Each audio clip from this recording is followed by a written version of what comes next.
I was born in 1953 in Brooklyn, New York, to Fred and Elaine Shultz. Like so many Americans, our ancestors were immigrants. My paternal great-grandfather Max arrived in the United States from Eastern Europe in 1892 with just $10 in his pocket. He spoke no English and made his living as a tailor. My wife's great-grandfather, Morris, came to America in the early 1890s. He was a barrel maker. Welcome to Business Breakdowns, the channel where we break down the stories of the most successful companies in the world. If you enjoy this video, please hit the like and subscribe button so more people can hear stories like these. I was only 3 years old when my family moved us into a small apartment in one of Brooklyn's public housing projects in Canarsie, which really was the last stop on the L train from New York City.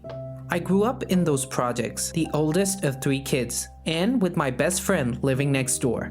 Neither of my parents finished high school, so after my father returned from World War II, he spent his life working low-paid jobs as a laborer. He and I had a rather complicated relationship, and the best memory I have of my dad is sitting with him at Yankee Stadium watching our hero, Mickey Mantle, play baseball.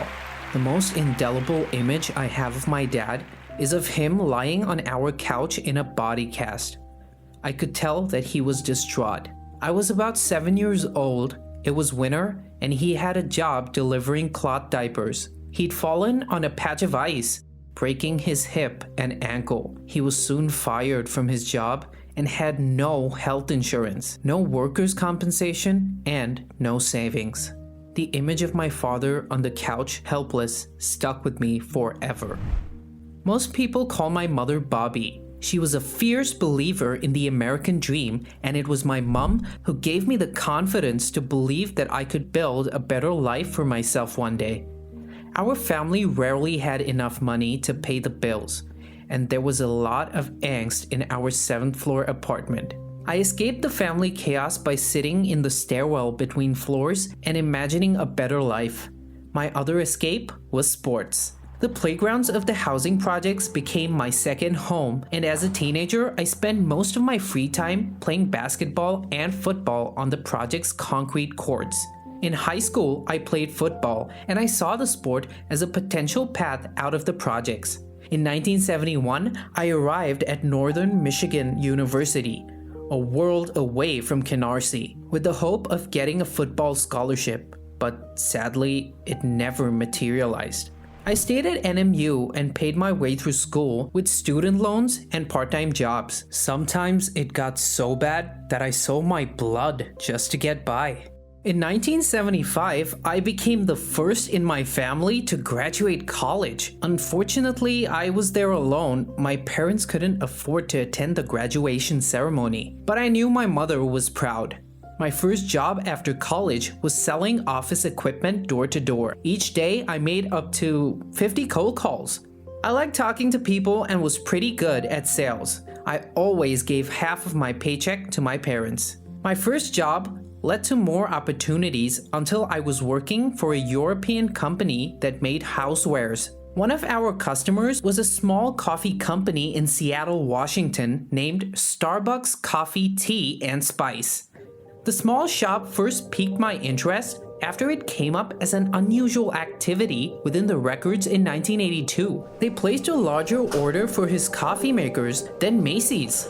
My curiosity piqued, and so I went to pay them a visit. There I took in the small store, slightly taken aback not by its size, but by how the man behind the counter roasted the coffee beans.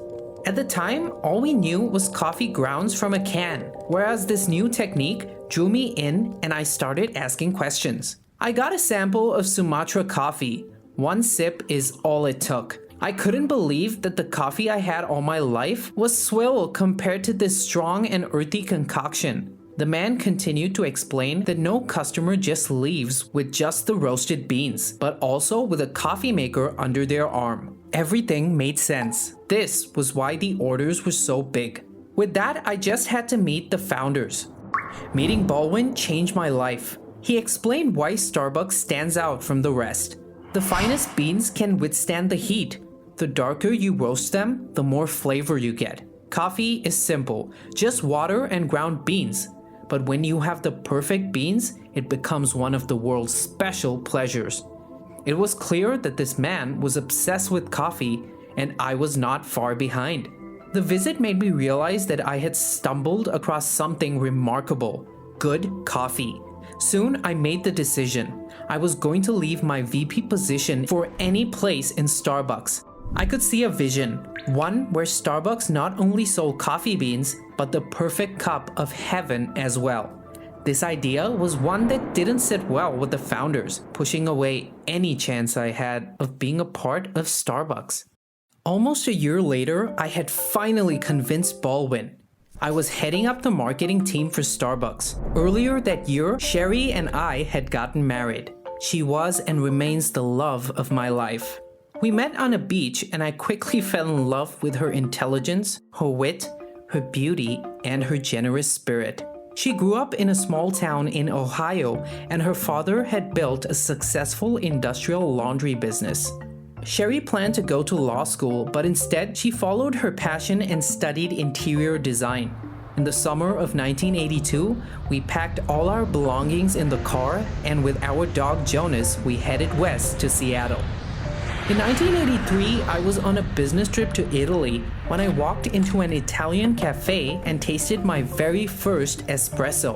I was instantly captivated by the beverage, the barista who prepared it, and the romance of the cafe atmosphere. At the time, Starbucks stores only sold whole bean coffee and had no seating.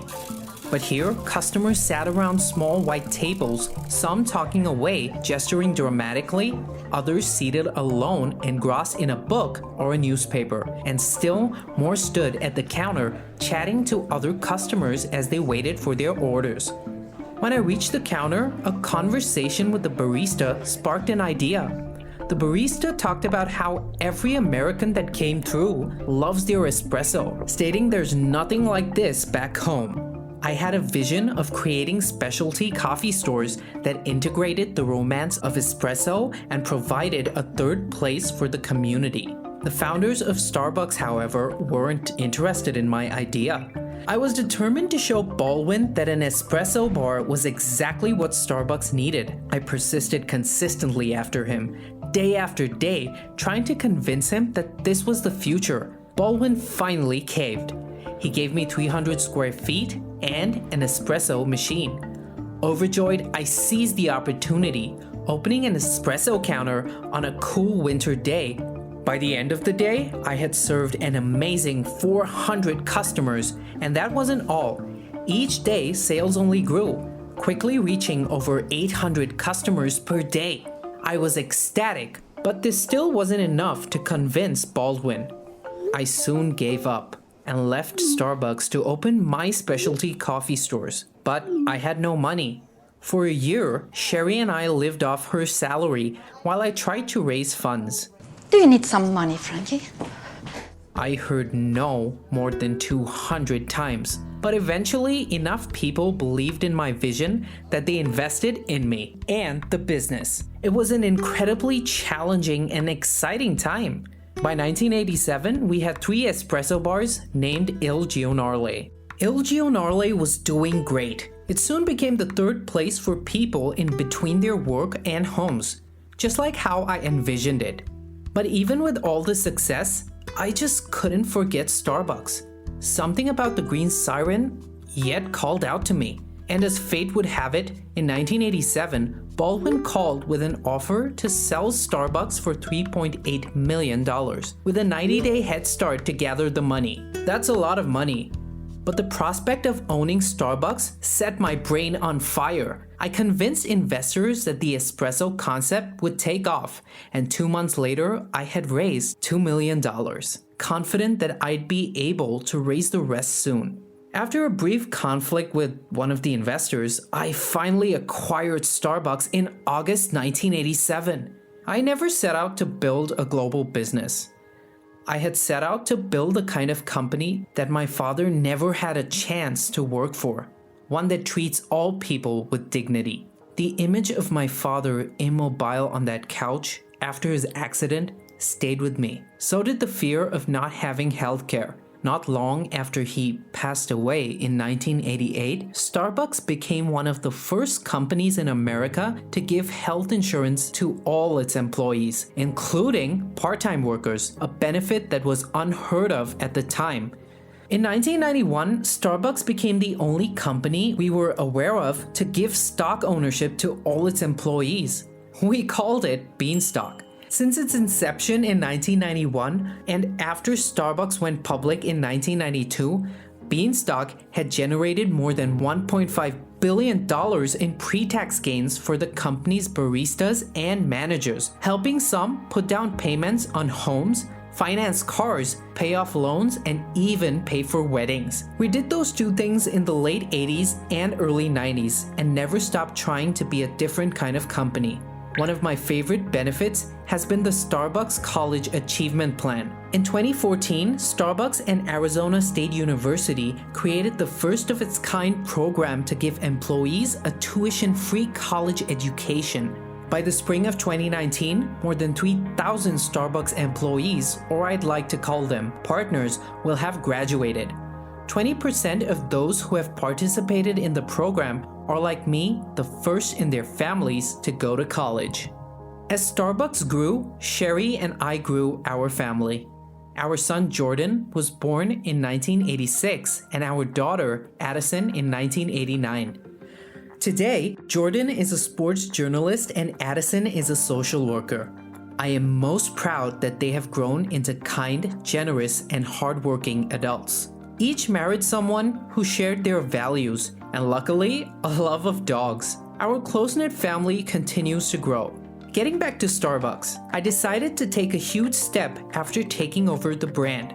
With more than 150 stores back then, Starbucks not only became the nation's largest specialty coffee roaster and retailer with a huge potential to expand, but also the first coffee company to offer stock to the public.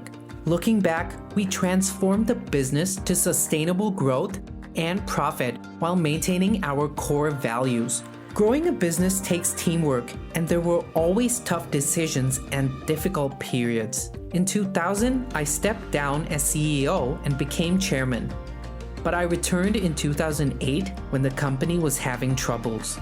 In 2018, Starbucks ranked 5th on Fortune's list of the world's most admired companies of 2018 and 2019. In 2018, I officially left Starbucks and became chairman emeritus. But the 3 million people who have worked for Starbucks over the decades are never far from my mind. And today, they have expanded to over 300,000 stores around the world, and I couldn't be more proud. Together, we built a public company that achieved the fragile balance between profit and responsibility that my parents would be really proud of. My story continues to write itself today as Starbucks grows around the world, offering people their perfect cup of coffee.